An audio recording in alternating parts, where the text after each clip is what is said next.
I'm going to give you 3 tips today that I think will make the world of difference for individuals, for their teams, and for companies overall. The first of them won't surprise you. It's around collaboration. The second one is about making more of what already exists. And then the last of them is this whole idea of style. How do we vary our style to ensure that we're sending the right cues in terms of our energy into the organization that lets people know how we expect them to behave? The first one, this idea of collaboration. Across an organization, we're finding that the ability to work across function is becoming a theme. People start talking about agile, they talk about tribes, they talk about all of these things that are necessary that require people to execute projects and initiatives, not just in accordance with their job description, not just in accordance with their scorecard, but also being able to connect the parts of the organization to make sure we make a bigger impact overall. What this recognizes is that our communication needs to transcend the traditional boundaries. We can't use language that means something to our group but not to anyone else. We can't use language that exists only inside our organization when we're expecting suppliers, partners, customers to get involved in whatever it is we're trying to achieve. We need to collaborate right across the value chain.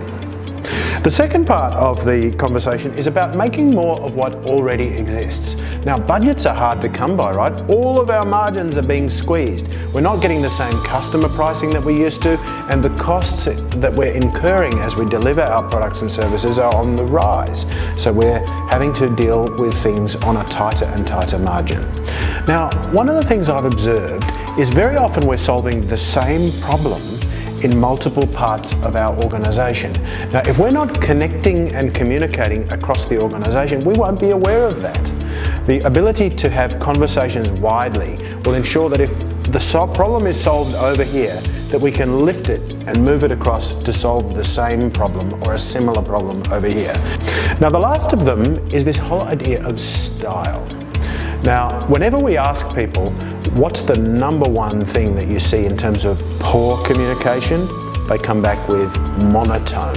Monotone voice, monotone delivery, this boring, monotone, hard to listen to, robotic voice. Now, in executive communication, very few of us have the robotic, what we're going to do around here type voice, but we do have a mono style. That is our default style of communication in every scenario. Now, this is based firstly on our comfort zone, but secondly on the assumption that what we say will determine what and how people then behave in their day jobs. It's part of it for sure, but how we say it is equally as important. Every time you go into a leadership communication experience, start thinking about what do I want my audience to feel before we start thinking about what we want them to think. And then lastly, how will the feelings and the thoughts manifest as behaviour? Do we want to jar them out of a false sense of security? Do we want to create composure?